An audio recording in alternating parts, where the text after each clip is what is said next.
Ladies and gentlemen, coming to you live from the Lucky Dog studio in a hidden location somewhere in the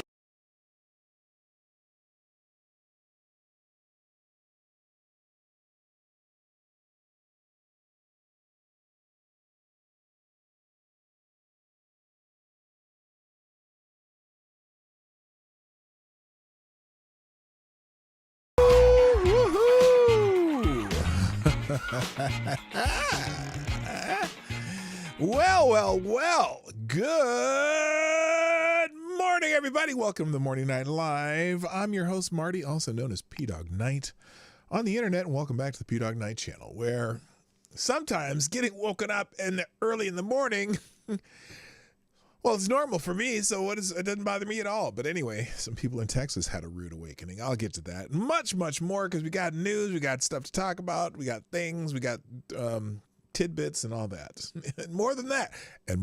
In the famous words of Danny Green, the former Minnesota Vikings head coach, more than that. So anyway, how are y'all doing? It is Friday Q&A day too. Let me fix that little issue here. I'm going to put that up so you can start throwing questions in the question box. One moment, por favor. I don't do this before the show because I don't want to pin it up there twice.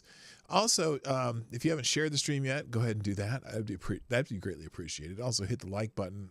Just hit the like button now. It's so much faster if you do it now.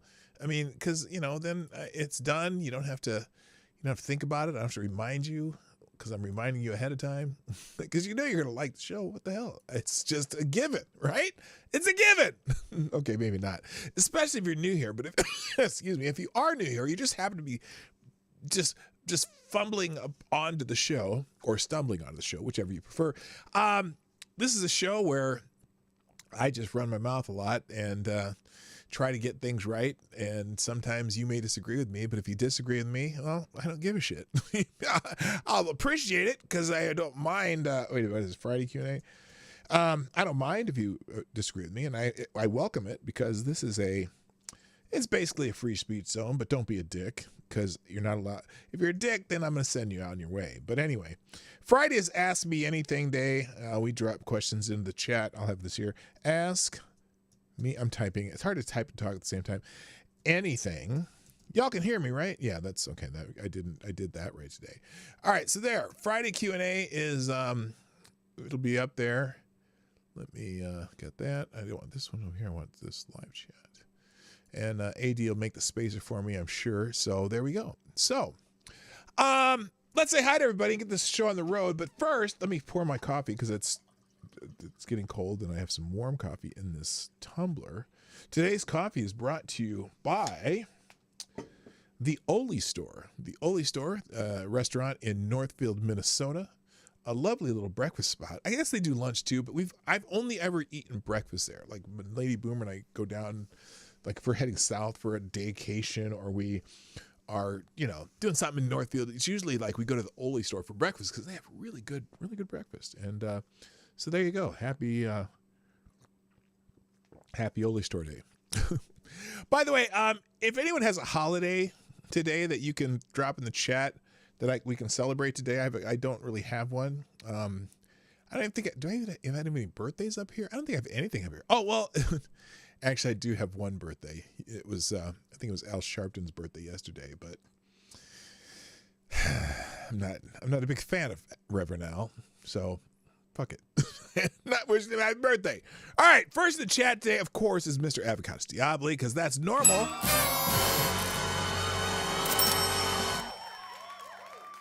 I was trying to, where's my other, I was going to put, well, here. You're fucking a white man! No, that's not the one. I don't know what the hell. Anyway. Wow. Anyway, happy first guy. There. Also, good morning, Mike Savage, Blarg, Renee Mayette's early today. Holy moly, you're like almost the first one in. What's good, heathens? It's Friday. Yes, it's Friday. Good morning, also, Kara Soldier, Somnambule Nation. Did I already say Mike Savage, Blarg? Oh, that's okay. Yeah, I did. Okay. Wow, I don't remember from 42 seconds ago. Good morning also to Special K on Acid. Attack Alpacas in the house. Good morning, Lord Stanhope. What up? Anon 1, 2, 3 is here. Big Dave, what's up? Big Dave 1066. Green Badger Outdoors. Don Julio, Commandant of Trash. I did it without accidentally almost saying Commander. And people are slowly but surely. Oh, okay. That's a good one. Okay. Hang on. Let me do this. I got to look it up. And by the way, thank you, Mr. X, Jimmy Das Hotep, Somnotable Nation, and Gunfox. Hit the retweet, not the like. I appreciate the like though, but retweet is much more important. Ladies and gentlemen, the special day of the day. I got to look it up here. National. I wish it would. Too bad it wasn't yesterday though, because my favorite barbecue spot does special ones on every Thursday. They don't have it on Tuesday. They have it on Thursday. Ladies and gentlemen, it is. I better be careful here. I better see what pops up first, because it's National Taco Day. And I'm just making sure nobody's showing their flesh taco. You know what I mean? Yes, it's National Taco Day. Someone here decided to highlight some breakfast tacos on National Taco Day. That looks all right. It looks a little bland. I'd throw some peppers or something in there. Here's one. Happy National Taco Day. This picture right here. Happy National Taco Day. Right on. Any other good ones? Sorry about that flesh taco comment. That was wrong. And then, now I don't know. Okay, I'm afraid what she's going to do, because I don't want to hear about your taco. I'm scrolling slowly. Oh, careful. Nope. Okay, she's safe. Right. Oh, there you go. There you go. That's some good looking taco right there. That's some serious filled up tortillas. Now, personally, I like my tacos with not the hard like Ortega corn tortillas, but like corn tortillas that you heat them up, you get them just a tiny bit crispy, and then you put the like street taco style corn tortillas. That's how I prefer them. So there you go. But these look fire. Look at that. Those is anyone's mouth watering just looking at that? That is awesome. Those are some beautiful looking tacos. So anyway, happy National Taco Day. That's the special day of the day.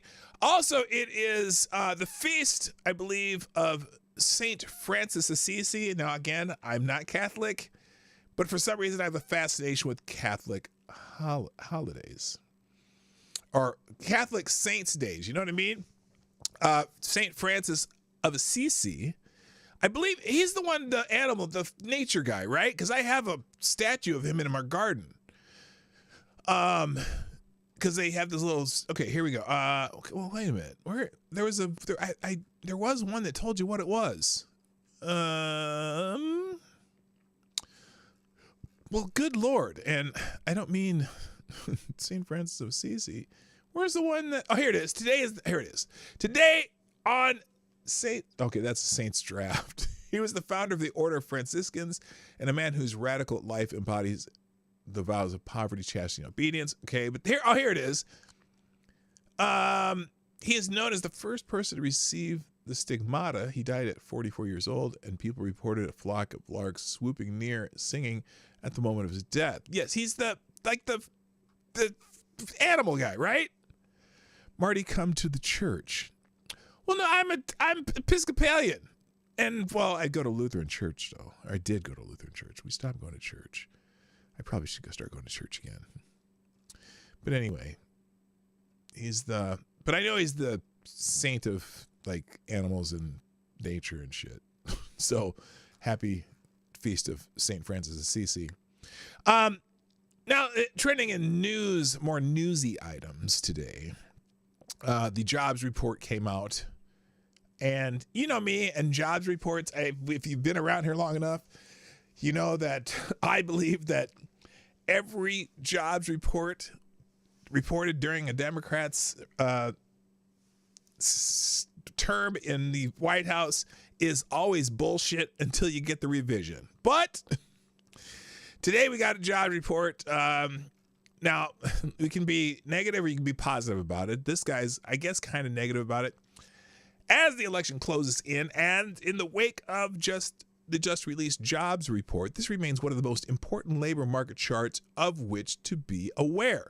Yes, there are lots of jobs, but they are disproportionately going to foreign-born workers rather than native-born. So this red line up here is U.S. employment, persons employed foreign-born 16 years and over. 113,000 of those. U.S. employment persons employed native-born 16 years and older, 102,000. So now this, let me just say something. I loathe graphs like this. This is one of those BS graph, and I agree that, the fact that more jobs are going to foreign-born workers than native-born workers is a problem in some ways. But this graph is complete and utter bullshit, and I'm calling out something that I agree with. As you look at this graph, it looks like, oh my gosh, look at how much more the foreign workers are than the native-born workers. Look where the scale starts. It starts at 90,000. Or is it 90,000? Wait, no, or 196,000 looks like. So when you do a graph like this, you're not really seeing, this just exaggerates differences. And people do that when they're trying to be, it's just basically cheating with statistics. It's lying with statistics. It's not, it's true. It's a problem that there's more foreign-born workers, but the way they make this graph, making it look like there's this huge difference where these people are just, struggling. Look at, it's way up here. That's because you always got to look at the markers on the two axes of the graph. I should call it graph because, But anyway, that's just a little aside there. I digress. Anyway, here's Maria Bartoloma talking about the job report. If you can stand her voice for more than 13 seconds, even though I like Maria Bartoloma, but I can't stand her voice. Here we go. Mark, jump in here because it feels like a lot of things can go wrong. Oh, yeah. I mean, the consumer's definitely strapped for cash right now. I mean, you look at consumer confidence a week or so ago, dropped unexpectedly down to 98. If we remember, the question, do you think you were better off 4 years ago? Consumer confidence when Trump was in office was 30% higher than where it is right now. And to Phil's point about the labor market starting to look a little bit weaker, the ADP report that came out yesterday showed that small businesses, those businesses with 49 or fewer employees, for the third consecutive month, net fired people. They cut 8,000 jobs. Not good. And Maria, guess what? I think there's a lot more people who work for small businesses than do for big businesses, even though the big businesses seem huge. There are a lot more small businesses. We've talked about this before, but small businesses employ roughly 50% of the private sector, and they generate roughly 50% of our GDP. And yet they're... Mark, jump in shut here up! Sorry. So that's her take. Anyway, the report, 254,000 jobs added. Oh, this is hilarious. This is hilarious. So if you pay attention to this on a regular basis, 254,000 isn't a huge number. It's not a small number. It's about an average number if you're really looking at how job reports usually average out, right? Anywhere between 200 and 300,000 is normal. If it's below 200,000, that's below replacement worker value. If it's above 300,000, that's a lot of jobs being created. 254,000, probably fairly average. This person says Kamala Harris is a job-creating machine. Now, let's remember something here, too. This is funny because, it's not funny, but let's remember something. Oh, shit, I lost my train of thought because I looked at one of these questions. I'm like, oh, shit. I glanced at one of the questions. It totally threw my thought off. Kamala Harris is a job-creating machine? How so? Now, if you think that's a job-creating machine, then you must have loved it when Trump was president, because I think it was over 254,000 every time, and even the revisions were higher than lower. So I'm trying to figure out what jobs has Kamala Harris created. I don't know. And also, this is before the revision. Every freaking month of the Biden administration since 2021, they have lowered the jobs numbers from the previous month after the revision. This is projected, and then they have a revision, which will come a month from now, and the revision always is less. Remember the 854,000 jobs that they overcounted since the beginning of the year? Remember they revised it down over 800,000 jobs? So I'm never going to take their initial report when it's a Democrat in office, because they're always revised down every freaking month. So these people are all excited. Oh, it created 254,000 jobs. Well, only 103 of those went to Americans. 103,000. So it's funny. These people are just so hilarious. Today's September's job report shows 254,000 increase in non-farm payrolls. The overall employment rate fell to 4.1%, down 0.1% from August. Black unemployment fell from 6.1% to 5%, while Hispanic employment fell from 5.5 to 5.1. Okay, that is good news. Great. It's average for, what's been over years, but whatever. So there you go. There's the jobs report. I know everyone's excited about that. That's the most exciting part of my show. Good morning to Anna Lynn. What's up? Also, good morning. Don't hack me, bro. And none other than Tyre Alexander, the Scourge. Hey, I got a question for you, Tyre. Because am I pronouncing your name right? The only reason I ask, because I know you told me once, and I've been trying to do it that way ever since. And yet, when I was watching, I believe it was Ranting Monkey, I was watching a replay of one of his streams, and he kept calling you Tyre. And I'm pretty sure you told me once it was tire, like a car tire, right? So just in the chat, phonetically spell your name, or just say you're good. Say you're good. Otherwise, good morning. Also, Shrapnel. Oh yeah, black jobs. Resist, we much. Stop racing! All right. And good morning. Did I say good morning, Shrapnel? I think I did. Okay, let's move on to something else. Also, in economic news, the International Monetary Fund is trending. And I think the International Monetary Fund seems to be upset with the country of El Salvador. Now, if you're familiar with El Salvador, I can't remember the guy's name. Was that Malay, I believe? Or no, it's Malay in El Salvador.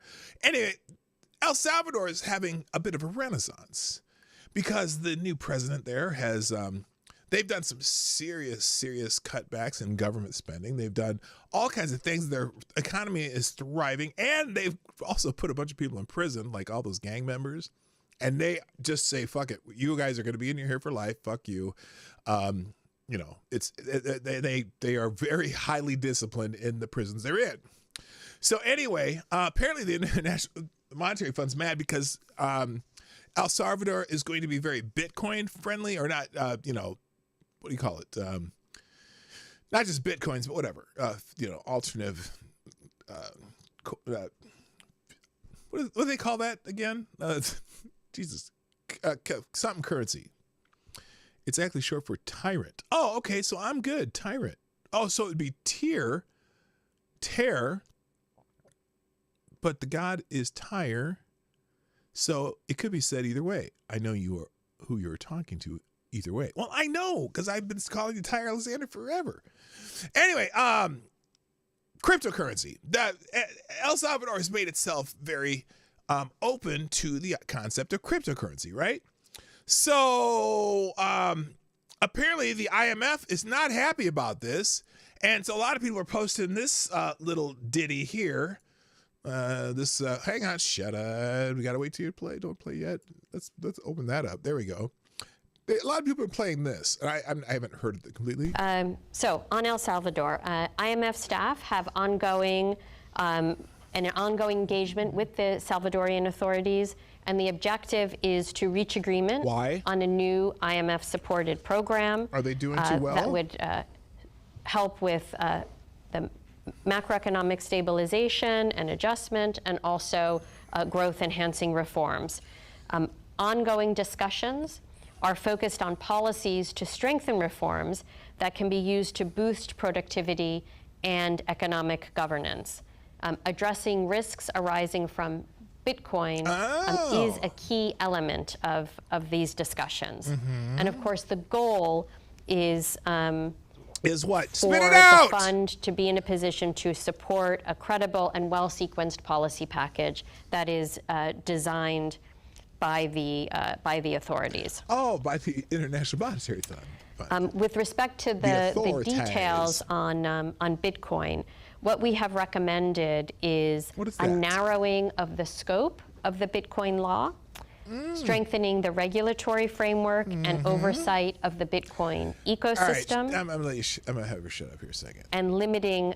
So here's the point I think some people are making. For 8 decades, the IMF and World Bank have been rooted in financial colonialism, driving the climate crisis and deepening social injustice. Okay, that's not the one I wanted to read. Where is the one I wanted to read? The IMF's MO always has been and still is how they operate. Well, here's what's this? This was not a conspiracy. It was just a known thing, meaning the government of Zaire had to place IMF officials in its government, in the treasury, in control of the... Now remember, so think about El Salvador, which is doing very well under... It's Malay, right? Anyway. Economy. And we would shape the economy usually to do two things in the tropics. Because they want to control it. We would focus on extractive industries. So, like, let's get this stuff out of the ground as fast as possible without any benefits accruing to the local population. In fact, we'd often, like, ruin the environment around them and make their life miserable. And number two, agriculture stuff. So we would force them to do this kind of industrial scale agriculture, usually of things that they couldn't eat, that they would export to us for our consumption. So we would engineer their society to do this and to be more dependent. And in order to do so, we would devalue the currency. And you basically want to, like, shrink the economy. You don't want the government to be, like, providing any subsidies to its people, healthcare, education. No. That's only for rich countries. But beyond that, there's, like, nothing for the people left. So, some people are critical at the IMF, but mostly IMF economic hitmen are scared that Bitcoin is a decommunism currency in direct contrast to the communistic central bank currencies they support. Official IMF press conference, the IMF wants El Salvador to limit the public sector exposure to Bitcoin. So they want control and instead of letting El Salvador decide for themselves how they want to deal with this. And so it's just, it's an interesting thing. I don't understand it fully, but it's very interesting. All right, let's move on. Now, this up here, the theme of the day, I'm going to get to this early because I'm finding a little bit of humor in this. The Blue Alert Edition is what I call this, right? The Blue Alert Edition. Well, here's why. Apparently, now let's just go through a few tweets because somebody named Seth Altman is trending. Something called a Blue Alert is trending, and something known as Hall County, Texas is trending. And I didn't know what any of these things were. So as I go on the app formerly known as Twitter, X, I decided it was like the number 2 trending thing when I woke up this morning. And I'm like, well, what the hell's going on? So let's just go through a few of these posts and we'll figure it out through osmosis, so to speak. Someone says, seriously, iPhone and Texas. What the actual heck with a 4:53 a.m. entire state blue alert? So apparently, I guess it's similar to an Amber Alert, but they have a blue alert.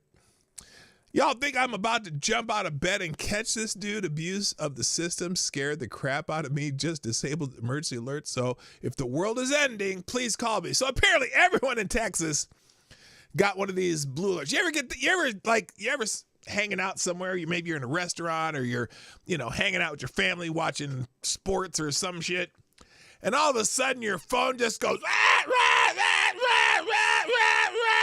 and you're like, what the fuck? What the hell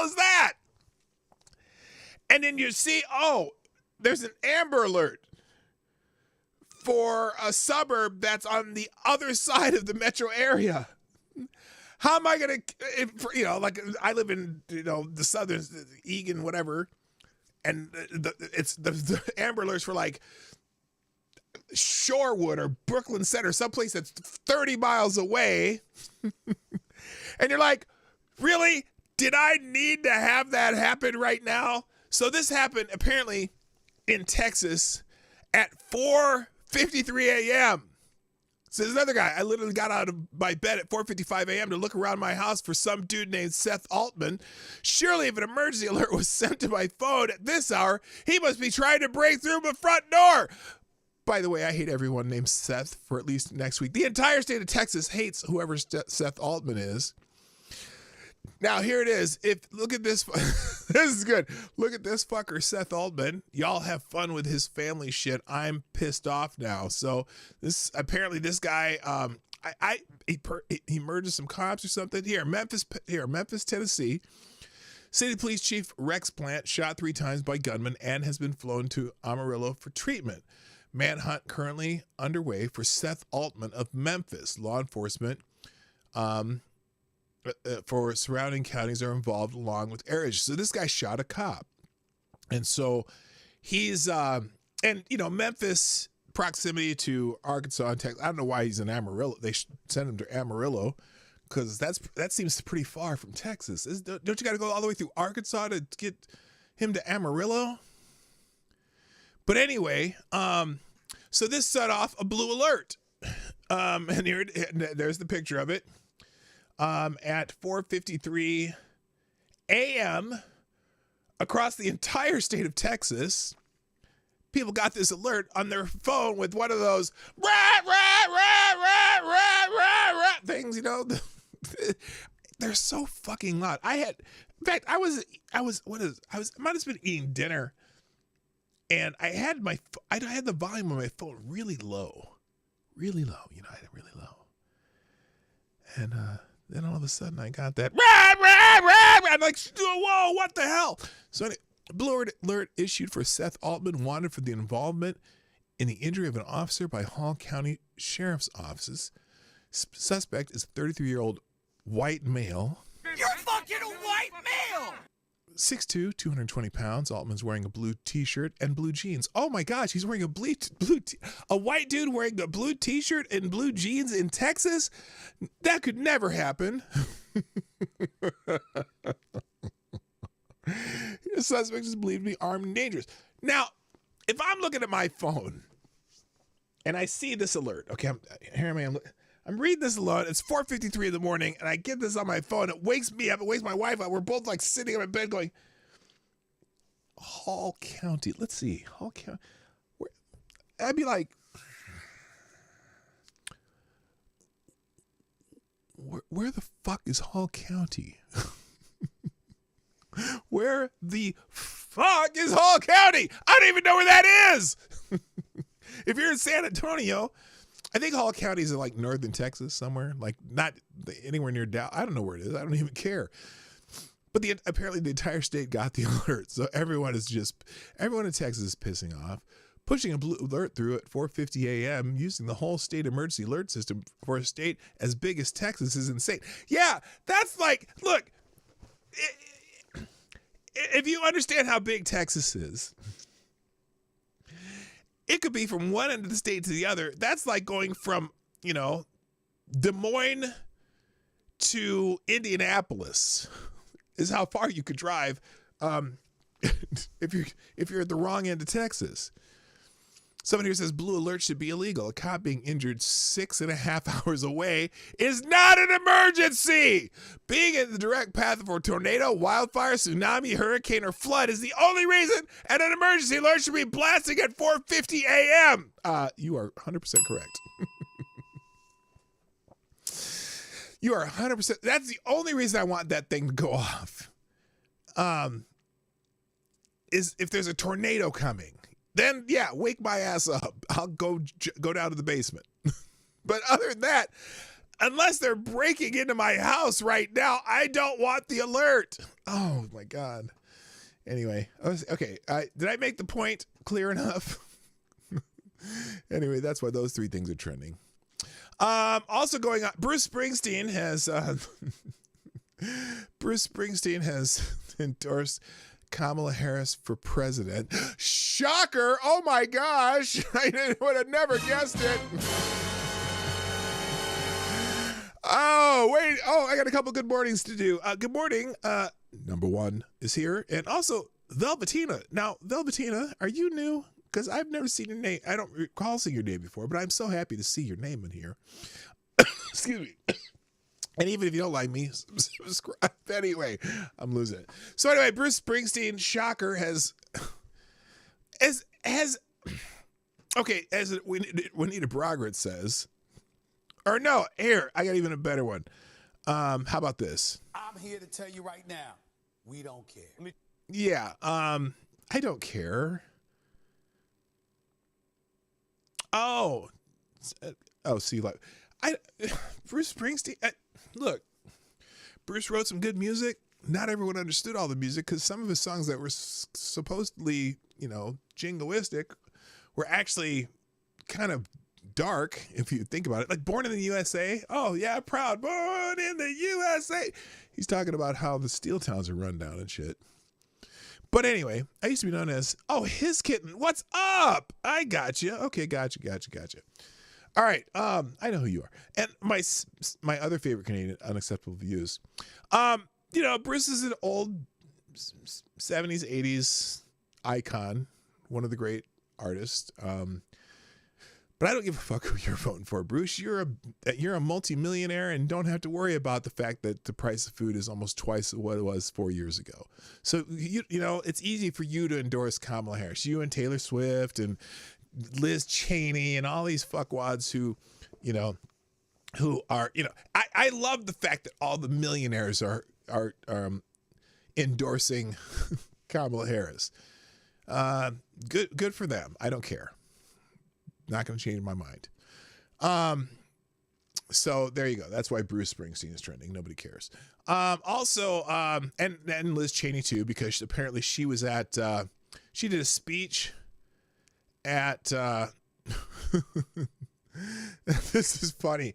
So Liz Cheney was at Ripon College where Kamala had a rally, which is it's the home of the Republican Party. That's where the Republican Party was invented, basically. And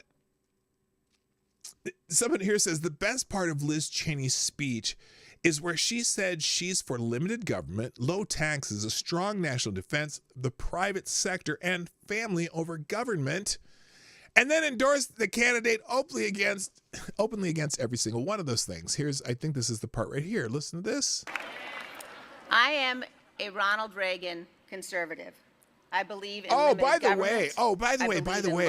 way, this is interesting too. So I opened an account on Threads too, the Instagram version of X, formerly known as Twitter, and there are a lot of people pissed off about Liz Cheney endorsing Kamala Harris and Kamala Harris accepting it, because this speech where she mentioned she was a Reagan Republican. A lot of black folk on Threads say, well, black people hated Ronald Reagan, which I didn't hate Ronald Reagan. That's the first president I ever voted for. But a lot of people are like, fuck Liz Cheney. I'm like, why would you even take her endorsement? They're calling her racist and all the other shit, which I doubt if Liz Cheney's is racist. I don't give a shit.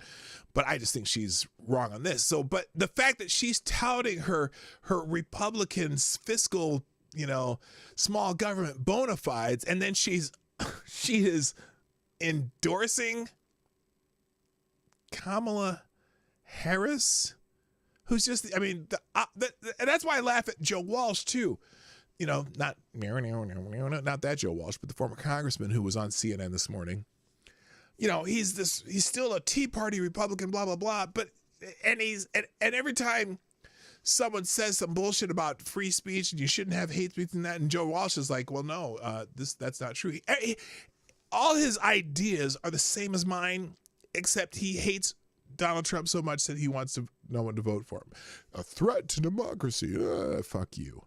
So anyway, Here's the finish of Liz Cheney. I believe in a strong national defense. Nope. And I believe that the private sector is the engine of growth of our economy. Yes, it is. I believe that the family and not the Yes, government yes. is the most important Just the structure opposite in of our who you're society. endorsing.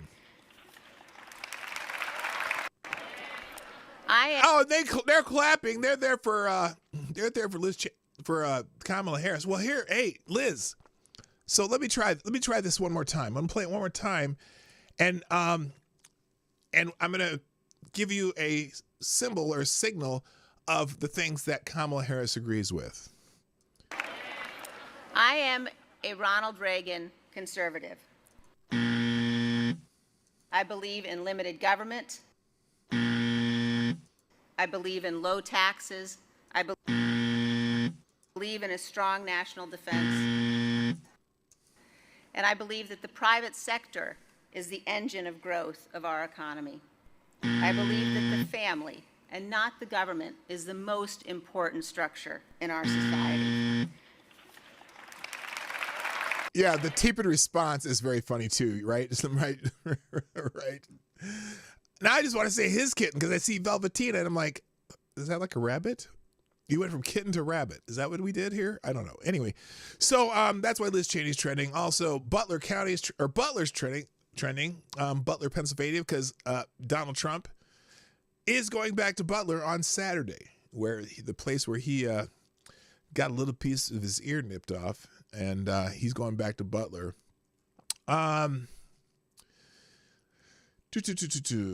Let's see. Main takeaway at this time, no reason to arrive early as the city will likely not be allowing traffic to stage. Okay, this is something about Butler.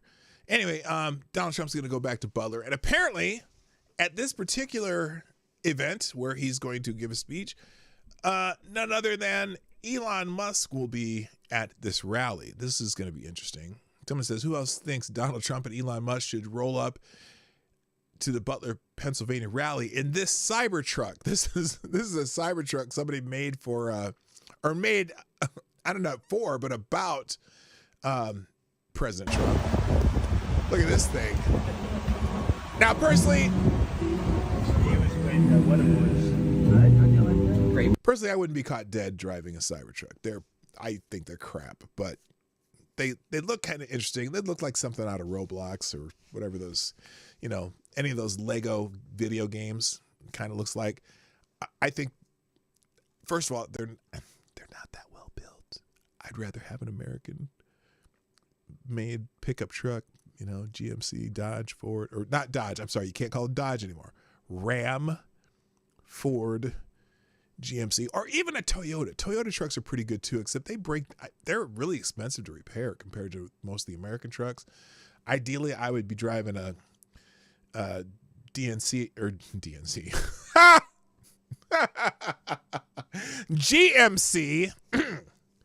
Denali 3500 would be my ultimate truck, but right now I just have a Ford F-150. But yeah, I wouldn't be caught dead driving it.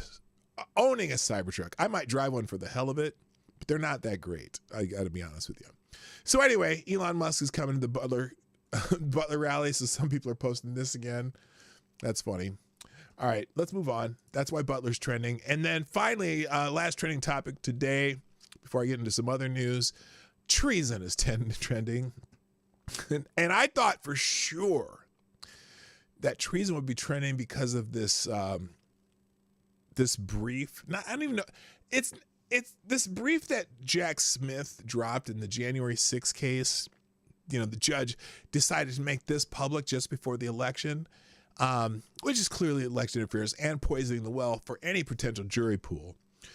But I thought that, the lefties would be talking about treason because of that. Well, most people I'm hearing talk about treason is talking about how FEMA's dealing with the crisis in Florida, Georgia, North Carolina, and Tennessee. So now this is Anna Paulina Luna. She's a fine individual and a congresswoman. Apparently she's very upset and calling the word treason came out of her mouth. Don't make a joke. Don't make a joke. North Carolina is underwater, 1,000 people missing, while Pinellas County, we had 11 deaths, and we have a majority of our residents that aren't going to be able to come back to their homes because they're completely destroyed.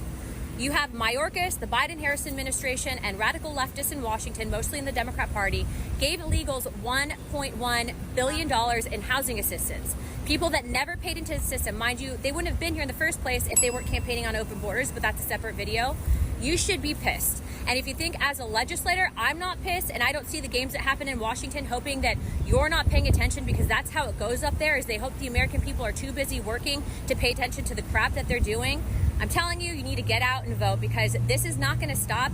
It's just going to continue with the inflation, with the border security issues, and now we have Americans that are literally dying, not being able to get assistance, and the administration says, it's okay, we'll give you $750. Meanwhile, they said our tax dollars overseas to fund countries that don't need it, and they give it to illegal immigrants.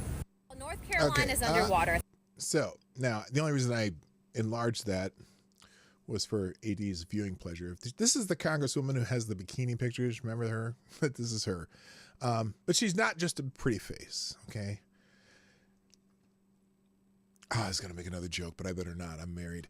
Anyway, so that's one of the reasons. Also, this right here.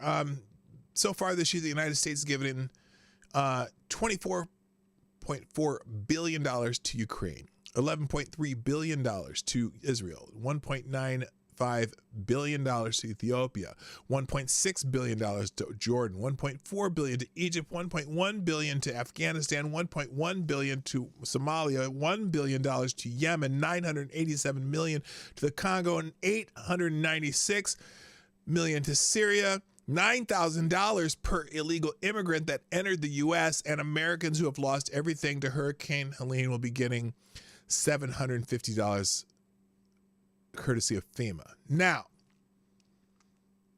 I understand how this really sounds awful, and it is, because not so much of the part down here, but because of all of this.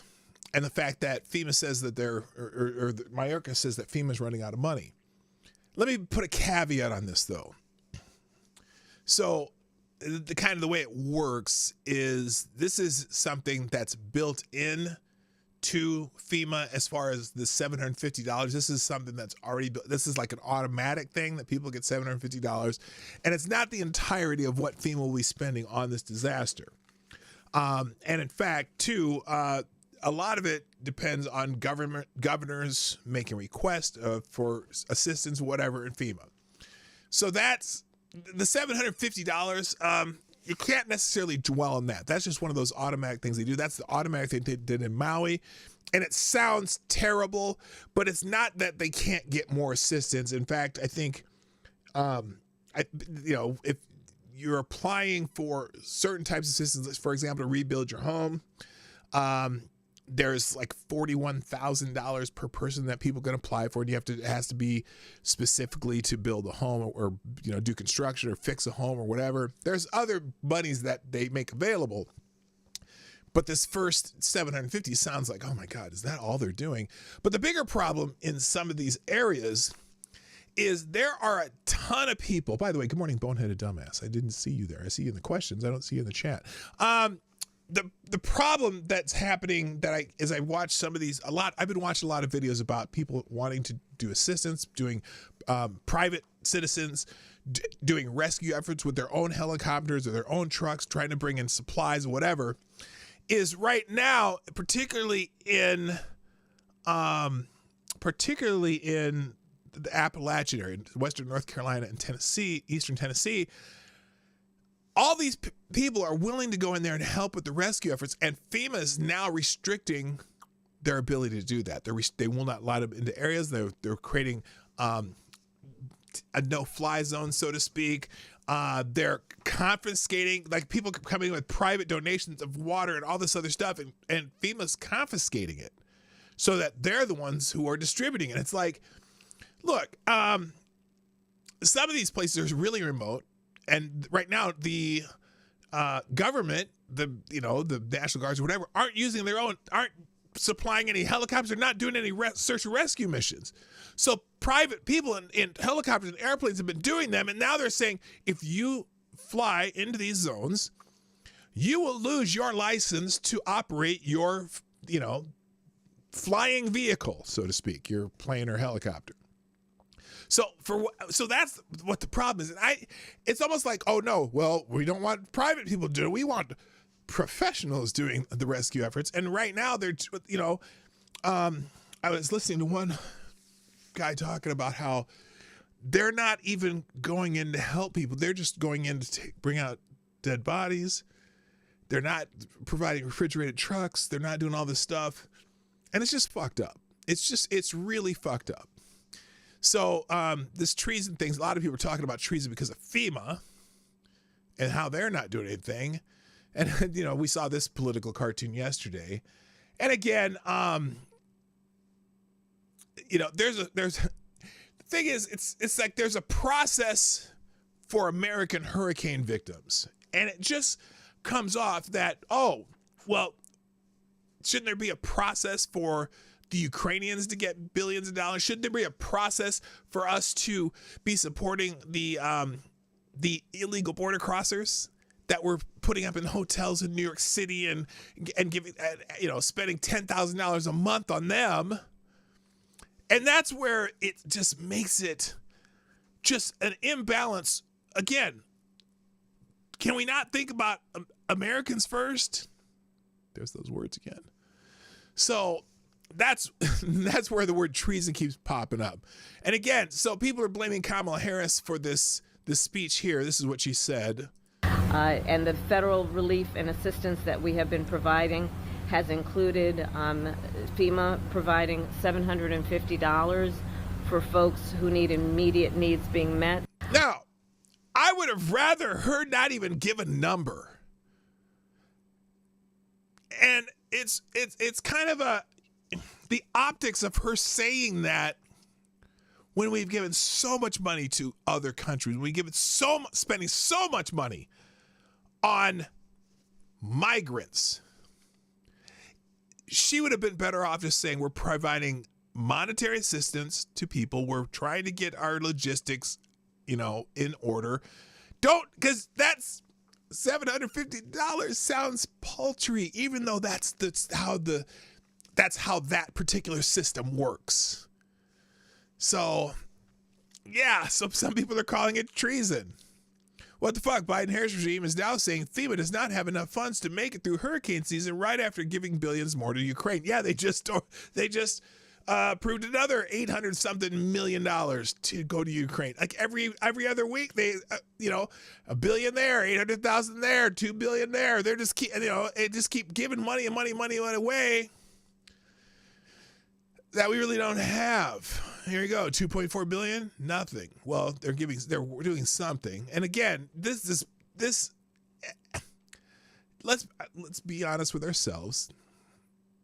Obviously, this is designed for your emotional response and propaganda, but it seems treason. Are we supposed to spend $750, Kamala?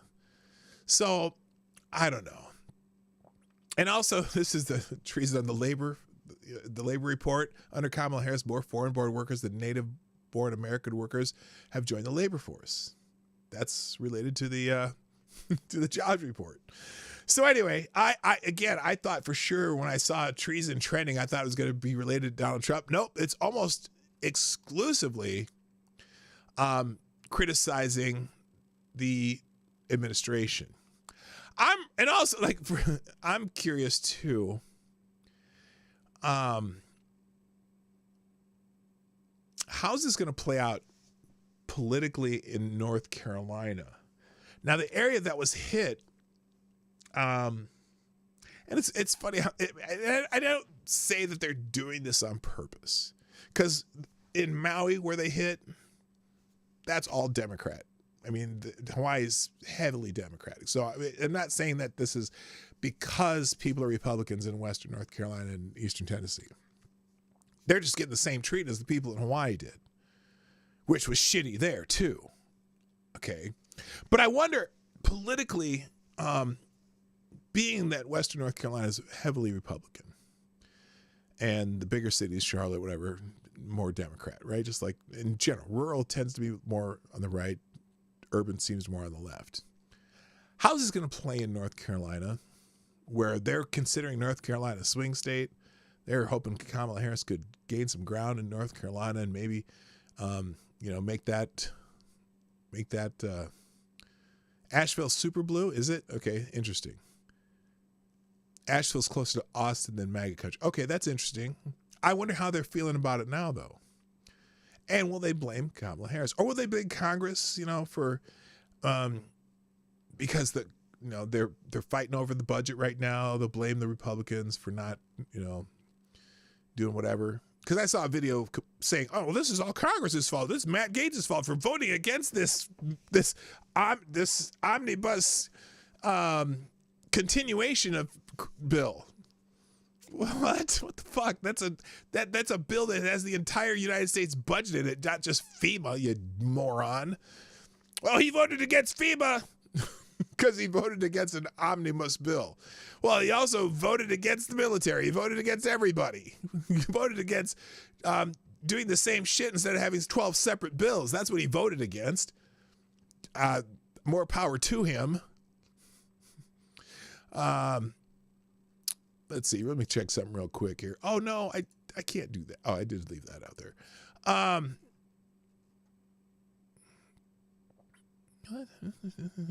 Okay, I have no idea what that is.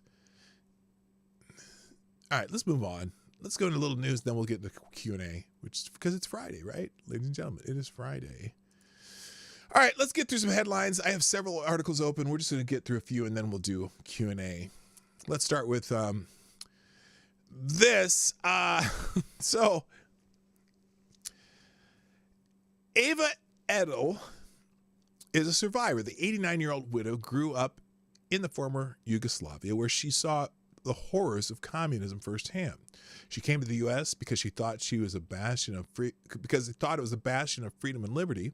However, she now finds herself facing time in prison for trying to convince women not to kill their unborn babies. And this is insane to me. They've weaponized the Justice Department on this. When Edel was 6, Nazis invaded her homeland. Even though her family had German heritage, the Nazis considered her father an impure Aryan and sent him to the front lines. As she lay sick in a hospital bed, he sent a message to his family to flee, but they didn't get the message in time. A coup against Yugoslavia's king caused a violent civil war to erupt, emasculating Yugoslavia's defenses, even as the powerful Nazi war machine began to drop bombs on them. The nation's communists gradually suppressed the various sects clamoring for power and displayed such a courageous resistance against the overwhelming Nazi forces that they won the admiration of the Western democracies. Communists targeted the German heritage Danube Swabian people like Edel's family. Her Hungarian grandmother was initially able to hide her grandchildren, but not for long. The communists forced Edel's mother and older siblings into labor camps and sent Edel to her grandmother to a concentration camp. Amid the grim atmosphere of the communist concentration camp, where death loomed at every turn, Edel came to faith in Jesus and somehow made her way out and fled to Austria and eventually to the U.S. seeking freedom. In the land of the free, Edel discovered a different kind of horror. While taking an English class in the 1960s, she learned about abortion. This was before Roe versus Wade, yet Edel recoiled at the idea that a mother would kill her child in the womb. She eventually became a pro-life activist. In the fall of '88, 400 protesters were arrested outside abortion clinics after 2 months of pro-life protests following the Democratic National Convention in Atlanta, said John Stonestreet, the Colson Center Breakpoint podcast. Ava was shocked by this, but also compelled to do something. Edel took part in her first protest, which she calls rescues, shortly after that clinic in Atlanta, and that was her first arrest. Since then, she has participated in about 50 such protests and has been arrested dozens of times. I'm going to go to I don't want to say punchline, but the moral of the story. Last month, Edel was one of 7 protesters convicted of violating the Freedom of Access to Clinic Entrances, also known as the FACE Act. What the hell happened here? Why is that doing that? Why is my chat blinking? That is so weird. What the fuck happened there? Anyone else's chat just go screwy? Anyway, the protest. Okay. The protesters stood at the entrance to an abortion clinic in Michigan. A federal jury convicted 7 defendants today of federal civil rights offenses arising out of their blockade of a reproductive health care clinic in Sterling Heights, Michigan on August 27th. The Department of Justice announced in August. The defendants were each convicted of a felony conspiracy against rights and a Freedom of Access to Clinic Entrances Act offense. The DOJ also announced that Edel and one other woman had blocked access to another clinic the following year. Edel potentially faces 11 years in prison. This is an 89-year-old woman. 11 years in prison. If that's her sentence, she won't get out before she turns 100, if she lives that long. And we can't expect the Biden-Harris justice system to let an abortion protester out early for good behavior. While you may not agree with Edel and her fellow protesters' methods, I don't think physically blocking clinic entrances is a good idea. It's still an infuriating thought that an old woman could die in prison in an ostensibly free nation after enduring the terrors of Nazism and communism. Under the Biden-Harris administration, justice is upside down. As illegal immigrant rapists and murderers are running around our country, bureaucracy is preventing hurricane victims from getting the help they need, and pro-Hamas protesters are getting away with violence. You think about Ava Edel. Better yet, consider her story when you go to the polls in November. So, that's a fucked up story. I mean, whether you agree with her protesting abortion or not, the idea that they're going to send her to prison for 11 years for essentially what is free speech, I hope that goes to the Supreme Court. I really do. All right. Other headlines we'll go through quickly now because that's it. Apparently, a masked gunman entered a Michigan rabbi's home during Rosh Hashanah gathering and threatened students. Wow. I wonder if that person will go to prison for 11 years. Masked gunman entered the home of a University of Michigan rabbi during Wednesday night's Rosh Hashanah gathering, threatening students, attendees, and saying, "I'm taking everything. Give me everything," local police said in a statement provided by the Washington Free Beacon. If it was Thursday, I'd be saying, fuck that guy. FTG, baby. So we'll see. I can't wait to see an update to that story. In human events, this is a little expose on Project 2030. You know, everyone's worried about Project 2025, which is not Donald Trump's platform. Well, the UN has their own little project called Project 2030, a global agenda rooted in verifiable facts, not political speculation. Unlike the overblown fears surrounding 2025, Project 2030 is not only real, but already in motion, poised to fundamentally alter our lives. They're the globalism kind of thing, and that's not an anti-Semitic slur, people. But how they want kind of global governance, and like for example, that the World Health Organization thing that a lot of these countries are signing on to, including Biden, saying that the WHO can kind of take over your government in another pandemic. Fuck right off. But if you want to hear about all the overreach that's included in some of this Project 2030 stuff, you should be concerned. PJ Media, Biden asks Americans to put politics aside for storm victims, then immediately goes back on it. This is, they have a clip of this. They don't. So, let's see. Biden, let's see. Here's, let me just go through the words he was using. In a moment like this, we put politics aside. At least we should put it all aside. And we have here. There are no Democrats, no Republicans. There are only Americans. And our job is to help as many people as we can, as quickly as we can, and as thoroughly as we can. But he segued from that, from let's all be brothers and sisters, to climate change skeptics are brain dead. Nobody can deny the impact of the climate crisis anymore. At least I hope they don't. They must be brain dead if they do. Oh, well, there you go. The uniter in chief. You can read the whole story in PJ Media. Human events.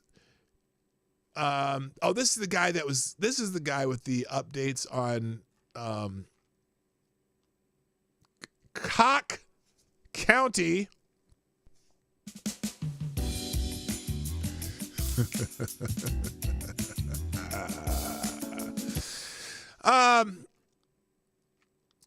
This guy's actually on the scene there, trying to help people, and it's an interesting read. And he's there talking with Jack Posobiec. I'm not going to go through it. And then also just through the fact that FEMA blew out its budget to pay for illegal aliens and now using its remaining resources to block aid from private citizens. So it's not just the piddly $750 being handed out by FEMA residents in North Carolina and other states whose homes were destroyed by Hurricane Helene.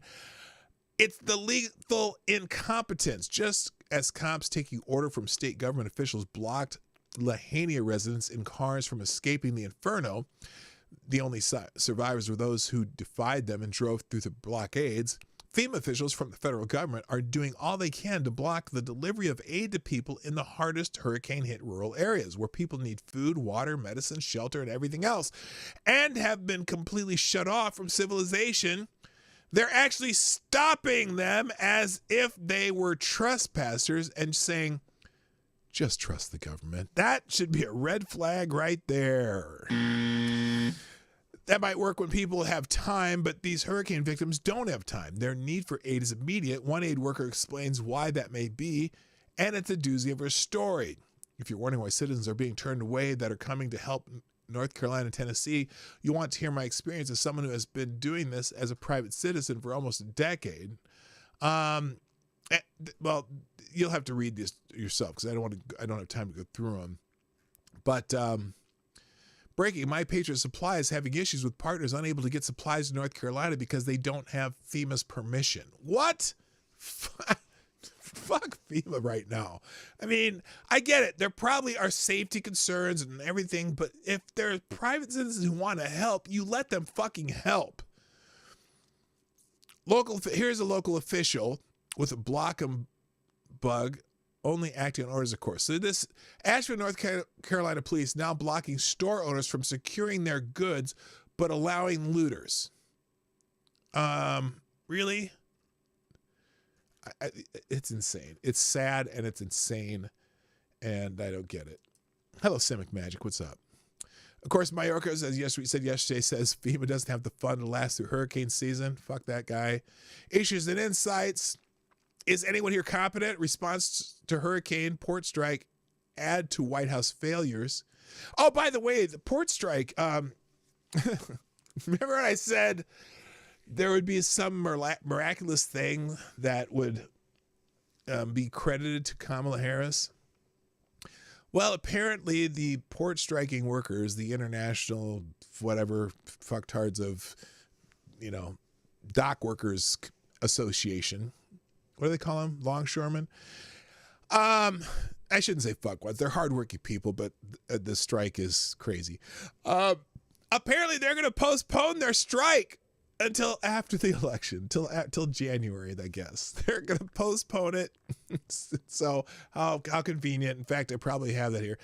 DeSantis has ordered the Florida National Guard to ports to hopefully resume operations. So, in the wake of this storm and the devastation in both Florida and all these other states, with the dock workers supposedly on strike, DeSantis has sent the National Guard to help in those areas because they need the relief, and a lot of their relief's coming by through the ports. So that's something Ron DeSantis has done. He says, at my direction, the Florida National Guard and Florida State Guard will be deployed to critical ports affected to maintain order and, if possible, resume operations, which would otherwise be shut down during this interruption. The Florida Deployment and Transportation is coordinating calls with seaport rail and trucking partners to ensure that all are prepared and positioned appropriately to limit disruptions to the supply chain and other areas should this continue.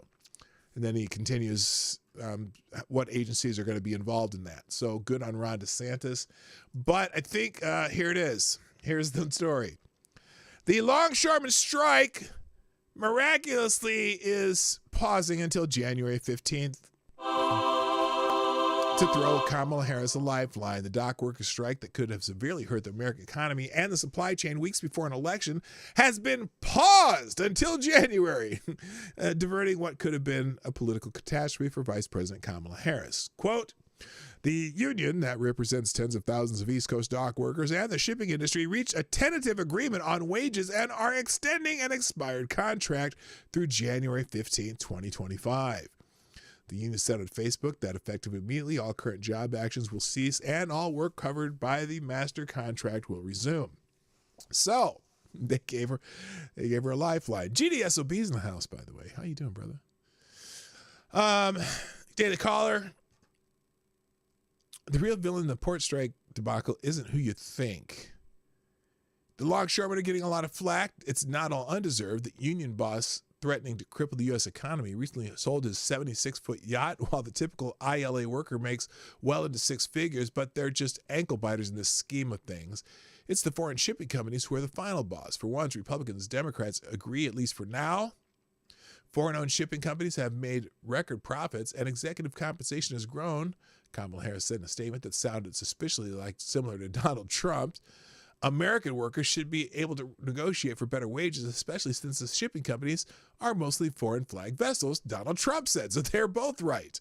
Of the 40,000 cargo ships in the world, fewer than 200, yes, 200 are based in the United States. Since the 1980s, almost all of America's ocean shipping companies have gone out of business or have been sold off. Today, all the major shipping conglomerates are foreign-owned, a market concentration that only makes them more dangerous. Yeah, just like our inability to get another oil tanker that for that one run aground in the Mediterranean.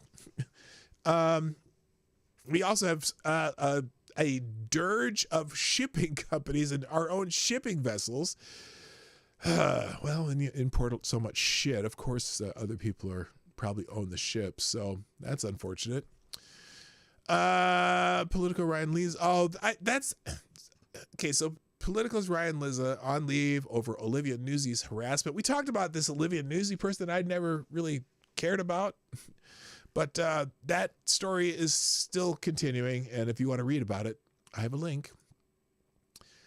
Also, we're laughing about the media swooning over Doug Emhoff's masculinity. Although, look, he did get the nanny pregnant, and he slapped his other old girlfriend. So maybe he does have a little bit of toxic masculinity in him.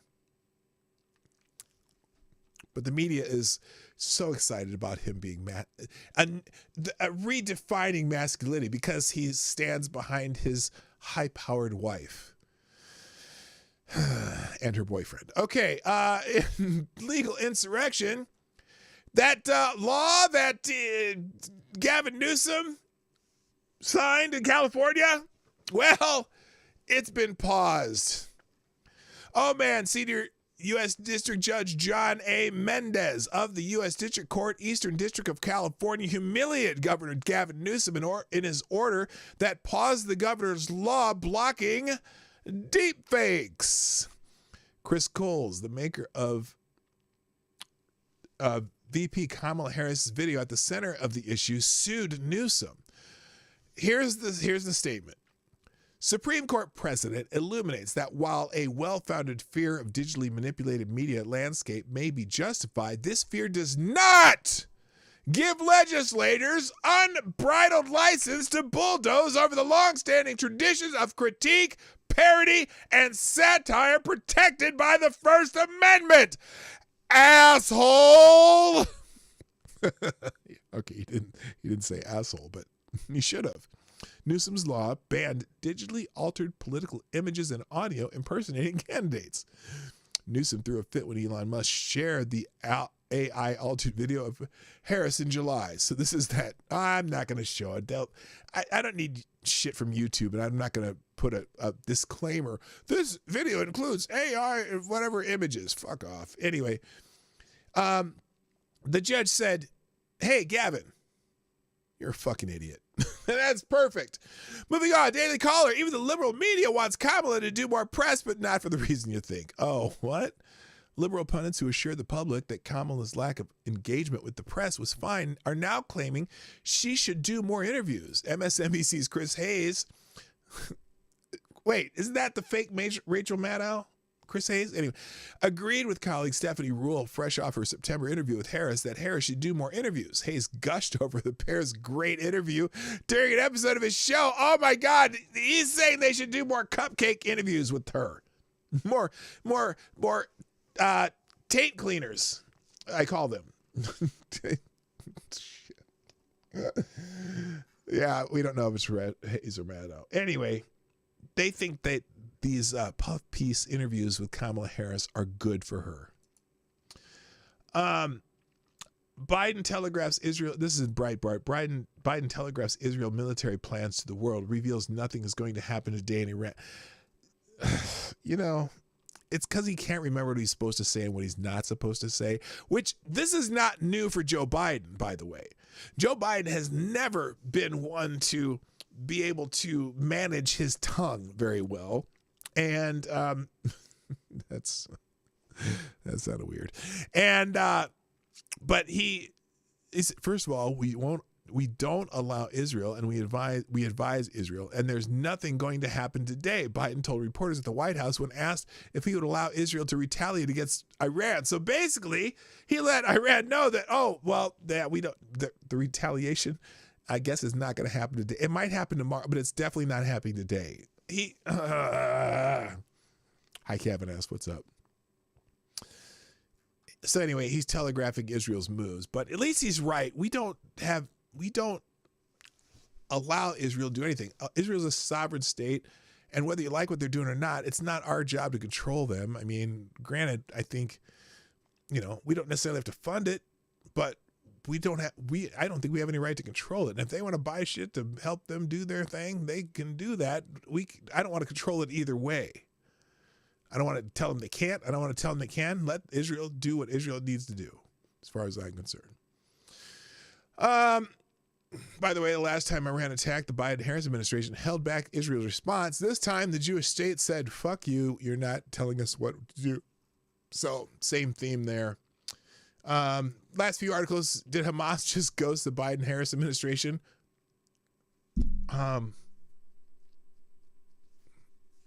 Interesting.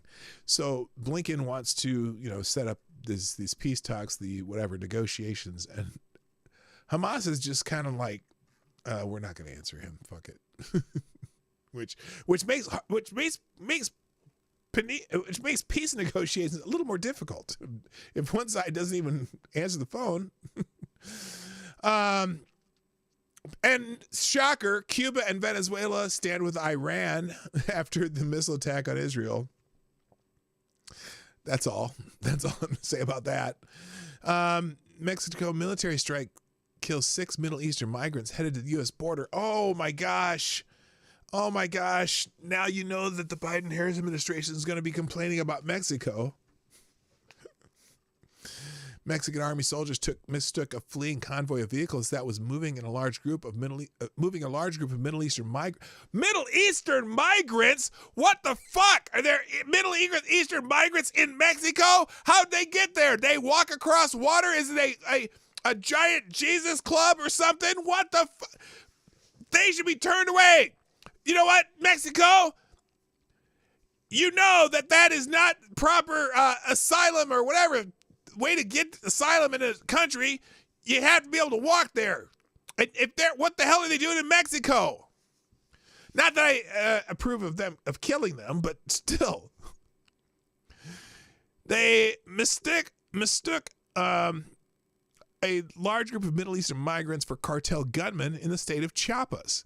The subsequent chase and shooting killed at least 4 migrants, while some accounts point to 6 dying.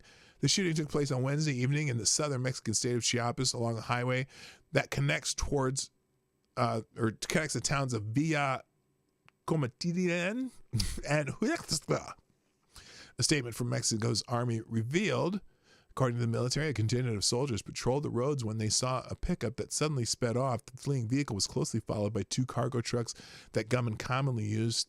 The military claims in that region. 2 soldiers claimed to have heard gunshots and began firing on the fleeing vehicles.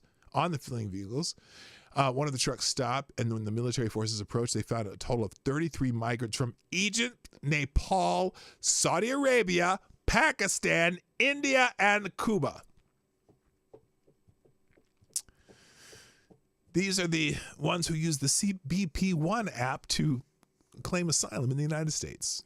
From, again, Egypt, Nepal, Saudi Arabia, Pakistan, India, and Cuba. So the travel agent, that arranges for people from all around the world to come across our southern border is hard at work getting people from all over the world to come over our southern border. And, you know, international asylum laws, or at least agreements, none of them are fucking eligible. But tell that to the Biden administration. FTG, man. All right, last two. Surprise, Biden-Harris government hides Hunter corruption details until after the election. They are... The National Archives Records Administration, NARA, is invoking a 30-day delay in releasing a trove of documents relating to President Joe Biden's tenure as vice president under Barack Obama, meaning they won't be viewable by the voting public until November 6, 2024. Oh, shocker, right after the election. A day after the presidential election. So, they're concealing some shit. And finally, if you want to read about Jack Smith's filing... Apparently, they argue in that filing that free speech is criminal, too. The through line of these efforts was to see the defendants and co-conspirators only false claims of election fraud.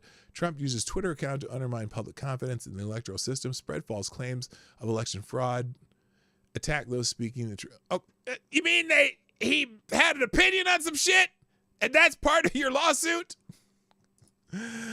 You can read about it in PJ Media. Finally, ladies and gentlemen, that's it for the news section. It is Friday Q&A. Oh, wait, what? Ladies and gentlemen, it is time for Friday Q&A. Thank you, Avocados Diablo, for putting a nice spacer in there. I appreciate it. Ladies and gentlemen, it's time for Q&A, and I guess I just need to get this going because there's not too many questions, but enough to get me past the time that I'm supposed to be here out of here. So I will do my best to do this quickly. So questions. Yes, questions. The first question is questions. Yes, Avocados Diablo, questions. You thought I was going to skip the first question, didn't you? I did not. But the second question is also from Avocados Diablo, who says, have you ever had a runny nose or clogged sinuses, and when the fluids seep down the back of your throat, it tasted like electricity?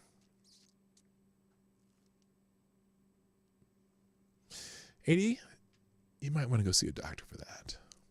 Just saying. Don Julio, Commandant of Trash, asks, oh, by the way, the answer is no. Don Julio, Commandant of Trash, asks, are you ever going to get my new name right? Bitch, I did today. So you must have read that question or wrote that question before I read. Well, obviously before I read it, because I wouldn't be able to read it if you wrote. You asked that question before I said your name today. I got it right.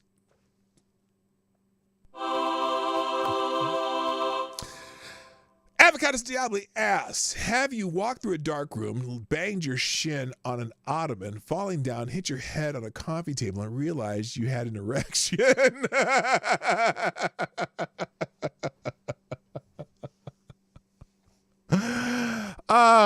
Okay. AD, I'm going to be perfectly honest with you. I have done all of those things, just not all at the same time. Is that an acceptable answer? Boneheaded Dumbass asked, straight or curved? None of your damn business. That's for me and my wife to know. Lord Stanhope asks, why does Bing consider porn stars as celebrities? Well, it's interesting how the loosening of society in certain areas and the proliferation of porn on internet devices has made some porn stars celebrities. Now, I don't know why Bing, is that the Microsoft search engine? I don't know why Bing considers them celebrities, but there certainly are some porn stars of note, even in the past. Like, for example, everyone in the 80s knew who Long Dong Silver was. That's why the reference in the 90s Supreme Court confirmation of Clarence Thomas, that name rang a bell for a lot of people. And also, who's the other one? Debbie. The Debbie Does Dallas, Linda Lovelace. Everyone knew who she was because that was a famous, movie. And so she was a celebrity. Now, I don't know if there's a lot of celebrity porn stars. I don't know if I can name a porn star from right now, but I'm sure there's some that most people know. Yeah, John Holmes. That's the guy. John Holmes. Thank you, Somnable Nation. And so there you go. So apparently there are some porn stars who, Tracy Lords was famous. John Holmes, Ron Jeremy. Wow. I guess, was Linda Lovelace was Deep Throat? Who was in Debbie Does Dallas? I don't know. Okay, see, my knowledge is not that strong in this area, but I have some knowledge. Stormy Daniels. See, Stormy Daniels. She's a porn star, and she's definitely a celebrity.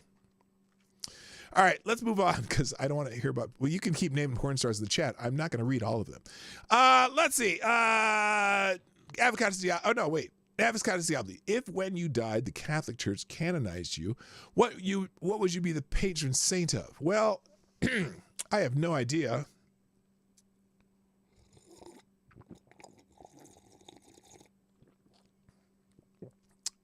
I'll just have to think about that. Avocado Diablo, this deep hatred of graphs you have, what exactly did the graph do to you when you were a child? Listen to me. It's not that I have a deep hatred of graphs. I have a deep hatred of people who use graphs to lie or to exaggerate certain things. And even when people on my own side do it, I always have to look at the axes of the graph. Every graph should start with a 0. Both axes should start at 0. That's my opinion. Because people manipulate you with graphs. Oh, Mia Khalifa. Yeah, I guess she's a celebrity of sort because she left porn. But it's funny, she makes more since she left porn than when she was doing porn, I think. Is that right? Hello, Andrew Thurston. How you doing? Okay. Lord Stanhope, if we had robots, would we need migrants? Yeah, but see, that's why the dock workers are striking. They don't want robots to do all the work either. Like iRobot, the robot that made the stool in 2 minutes. We don't want that. Got to have people to do jobs. Although then you'd have people who run the robots, I guess. I don't know. But no, we would not need migrants if we had functioning robots. Avocado Diablo, is a blue alert a warning? A necrophile is on the loose, because cold blue flesh makes them red. Yeah, no. That's all I'm going to answer. That's as far as I'm going to go with an answer to that question. Avocado Diablo, this bizarre obsession with jobs numbers. Were you hurt by an economist as a child too? No, but I once had a mean math teacher. But I it's funny because I guess I shouldn't say she was mean. She was just very much against us whispering in class. But she didn't mind people passing notes in class. This is my algebra teacher in 8th grade. Was it 8th grade or 9th grade? No, it was 9th grade, and it was algebra 2. That was the class we were in. And she said she will not tolerate people talking in class. She doesn't care if you pass notes. She don't care. Well, we didn't have text because we didn't have, I'm Stone Age. But we did have paper and pen. So there was a group of 3 of us, me and these 2 girls in class, who had a notebook. and we would write notes to each other the entire class. And all three of us got an A in the class, by the way, because to me, algebra was really easy for me, and these two girls were smart too. So we just passed this notebook back and forth the entire semester, just having conversations on a notepad. We'd just be writing, and you'd half listen to the class, but I'd just learn everything from the book. And, and at the end of the year, we gave the notebook to the teacher, even though we had said some choice things about her occasionally too. All right, let's see. This story's getting too long, and I'm running out of time. Lord Stanhope asks, would you rather be a zombie, a ghoul, or a lich? I'm not 100% sure the difference between the second two. I guess I'll go with what I know. I'd rather be a zombie. I want to be a zombie. And you can be my zom girl.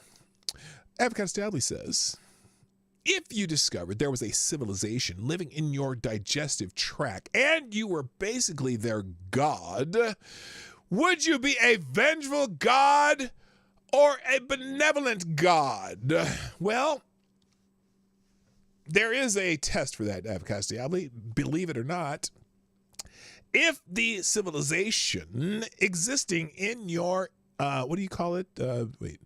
In your digestive tract, if the civilization in your digestive tract was being cooperative and processing food rather than causing irritated bowel syndrome, I would treat them with the utmost respect.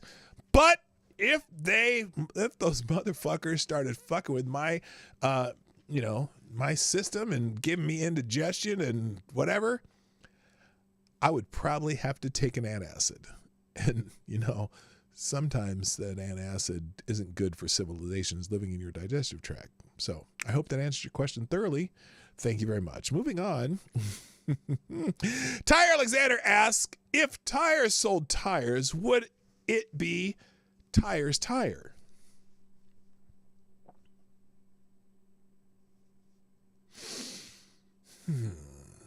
Yes.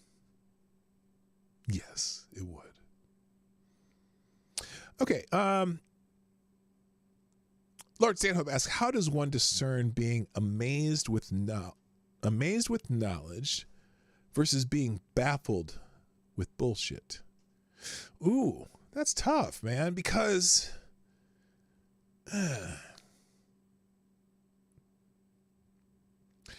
you would never know which you'd be enamored with. So that's tough. How does one discern being amazed with knowledge versus being baffled by bullshit? Well, I suppose often bullshit is something you can't necessarily see unless it's literal bullshit. So a knowledge is often things you can see and test and be amazed by. So there you go. I guess that would be it. I don't know. Avocados Diabli, Diana Ross, or Ronnie Spector. In their prime, Ronnie Spector. She was a fine individual, and I always thought Diana Ross was goofy looking. I liked Mary much better. I've never liked how I never thought Diana Ross was even attractive.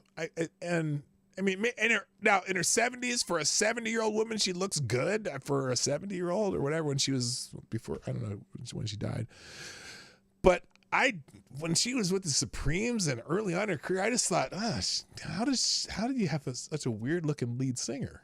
Whereas Ronnie was fine. So there you go, Ronnie Spector. Lord Stanhope asks, you were standing at the base of a mountain of wine bottles. When it starts to collapse, what type and brand of wine would you like to be crushed to death by?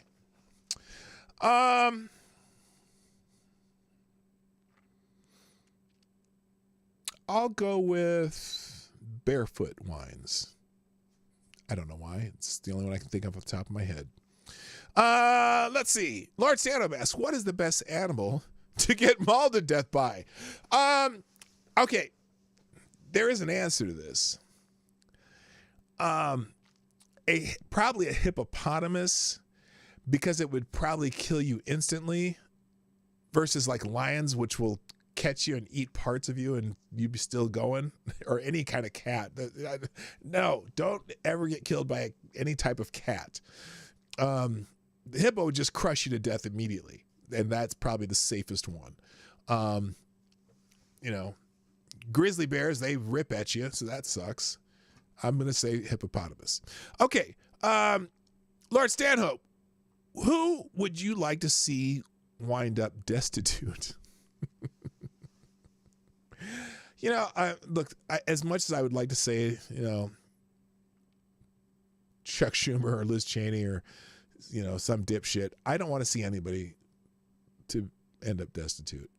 Nobody. I want everyone in the world to prosper, even the people that I can't stand. So that's just the good in me. Avocados Diabli, would you rather have a vagina on your forehead or a row of penises on your spine like a stegosaurus? It depends on if they're functioning or not. I'd just be like, because if you if you had the penises, it'd be a whole new, give a whole new meaning to cowboy. And you could either, have several people at the same time, or you could do your own personal gangbang. So there you go. I'm not interested in having a vagina on my forehead functioning at all. So I guess either way, it would be the penises. Okay, that's a crazy question, as usual. Lord Stanhope, if you could sneeze your colon to the point where you could propel yourself with ass gas, would you use it to fly? And would you wear a cape? Oh, fuck yeah. I'd be, remember, who was it? Howard Stern had the character Fart Man? Yeah, that motherfucker would be child's play compared to my Fart Man. Okay. Avocados Diabli, who was your favorite Muppet animal? Although, wait, before the Muppet Show, when I was a child, because I saw the first episode of Sesame Street in 1969. My mom knew it was coming on. She's like, we're going to check this out and you're going to watch it. And she saw it and we saw it together. And I'm like, and she's like, oh, okay, this is okay. We'll do it. But when I was a child, my favorite Muppet was Snuffleupagus. But later on in life, Animal became my favorite Muppet. All right. How much time? Oh my God, I'm running out of time. Avocados Diabli. What? Oh, I'm sorry. Yeah. What is the least roadworthy car you have owned? Oh man. So I wouldn't say I owned it. It was my parents' car, but it was the one I drove for a while. My mom had a 1971 Chevy Nova with a straight six. And it was in an accident, and so it was really rough, and I drove that for a while. But the competing car for that was a 1974 AMC Pacer, which was one of my grandmother's cars. She gave it to me to drive. When I was, or not, was it 84? I don't know what year it was. It was an AMC Pacer. And, I drove that car for a while, and it really was, they built it as the wide, small car, which it was. It was wide, but it was short, and it had no get up and go whatsoever. And one time, me and my friends, we went out to the river to go fishing, and on our way back, I was at a stoplight, and I hit the gas to go, and the drivetrain fell out of the car. So it was really unroadworthy. There you go. So that's my story. Lord Stanhope, what's for dinner tonight? Well, it's National Taco Day, so we might have some tacos. Lord Stanhope, is it safe to say Cammie lost North Carolina and probably Georgia too? I think North Carolina might just go. Who knows? Can you blame FEMA on her? You can blame it on the Biden administration. You can blame it on Mayorkas. Yeah, I think you can. But it's, it's a natural disaster too. So who knows? Lord Stanhope, isn't Cammie running for president? Is she taking this shit seriously? I don't know why she is the lead person. I don't know why Biden's not out there making the announcement that's $750. I think that was dumb to have her do that, personally, because that's, even though she's doing what they're supposed to do, she shouldn't be the one out there taking the heat for that. Joe Biden should be, Mayorkas should be, and I think it's, but see, again, it is an attempt to make her look presidential. But I didn't think that she realizes the backlash she was going to get from it. Avocados Diablo tag team wrestling match between Laurel and Hardy and Abbott and Costello. Who wins? Oh, Laurel and Hardy. Because just for the fat guy. That's all. Shrapnel. They put a titanium rod in my thigh. Did they put one in yours when you got your hip operation?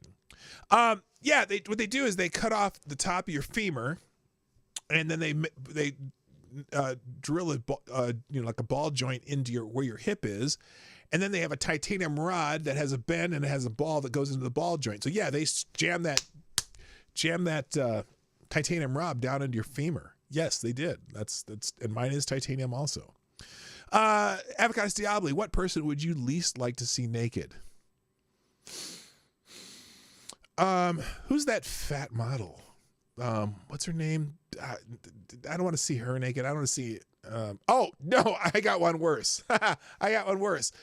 Jerry Nadler. Hands down. Avocados Diablo are crabs and whatnot that spend their entire life on the ocean floor, land-dwelling creatures. No, they're sea-dwelling, but they can come up.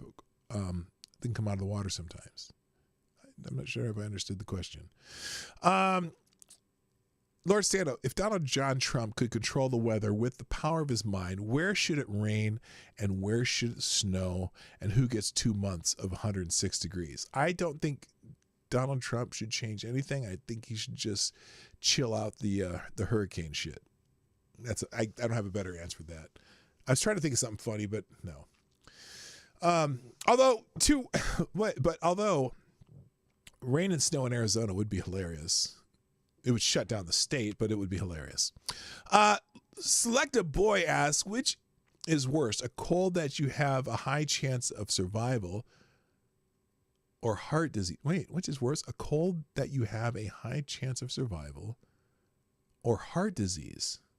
Huh? I don't understand maybe I don't understand the question. I mean, I'd rather have a cold. I like living. Lord Stanhope asks, would you prefer to live in a communist state, a national socialist state, or a fascist state, or go straight to the grave? Well, look, I'd rather live. I mean, so I guess if I had to choose one, probably a communist state. I don't know. That's a terrible question. Lord Stanhope asks, will you have a good weekend? Yeah, we're gonna go to the train museum, and in southern Minnesota there's one, and we might go see fall colors too. We haven't decided what we're doing this weekend, but we have a good weekend every weekend because we always do we try to do something interesting at least one day every weekend. Avocados Diablo. Oh wait, no, I'm sorry, Lord Stanhope. If Slow Bidet and Slow Biden and Cammie are imbeciles, why would anyone infer that anyone they hired wouldn't be 3/4 retarded?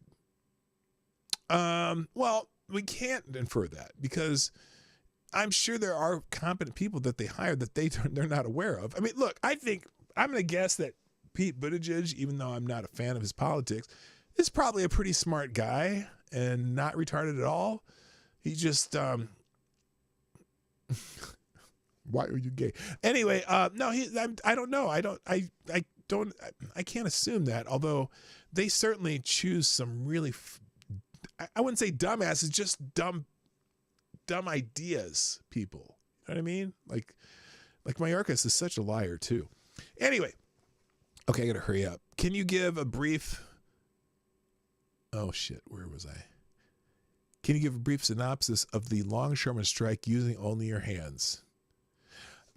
Excuse me. That's it, because they're going to do it later. Lord Stanhope, if all the mercantile lines are foreign owned.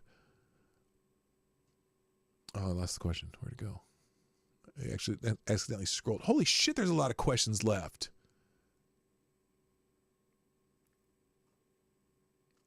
If all the mercantile lines that are foreign owned, why aren't foreign navies protecting their own merchant ship? That's a damn good question. Avocado Diablo, have you seen that Newsom killed a bill that would have required regulation for AI? Kind of ironic considering he was also all in on that AI meme bill. Yeah, I didn't see that, but yeah, that's pretty typical. One hand you're doing one thing and the other hand you're fucking some other shit up. So that's Gavin Newsom.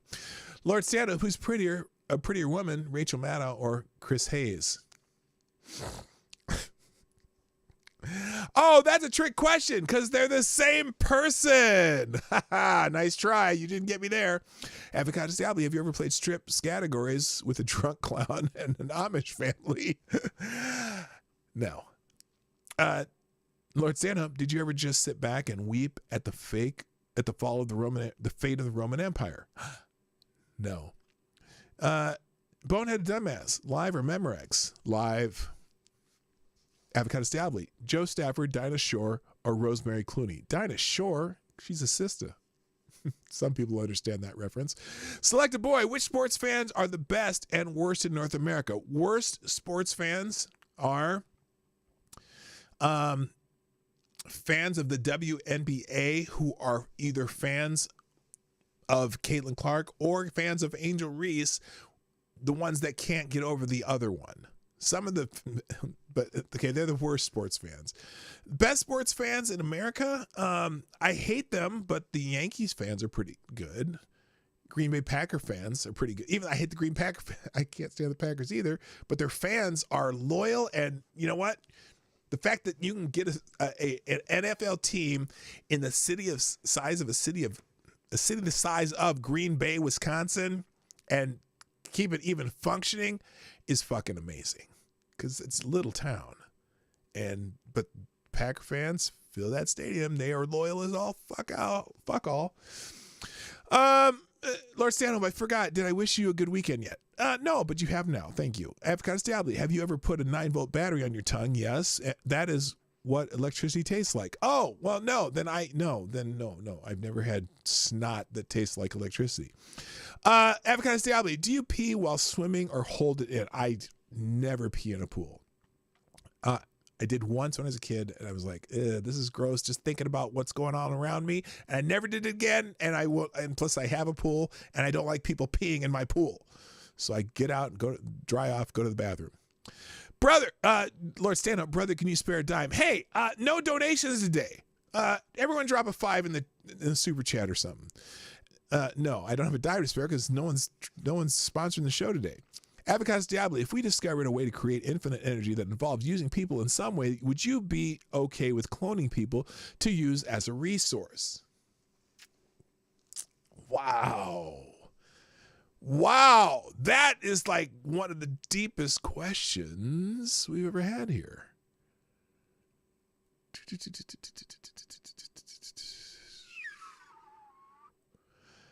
I'm really weird about cloning. I'm not sure if that's ethical. I don't know. God, I have to think about that one. Ask that question next Friday. I'll try to have an answer by then. Select a boy, if you had a criminal organization, would you rather produce liquor or run an underground casino? Ooh, I think a casino might be fun. Okay. Avocado Diablo, if the only meat available was roadkill, would you become a vegetarian? Fuck no, give me that roadkill. You got to find. I might become Death Race 2000 just to have roadkill. Avocado Diablo, is this the last question? No! Lord Stand Up, did you realize that Kamala is in Spanish means how bad? Que mala. I did not know, but now we're getting to know how bad. Selected boy, the dog-faced gremlin or Big Papa Pump, a.k.a. Rick Steiner or Scott Steiner.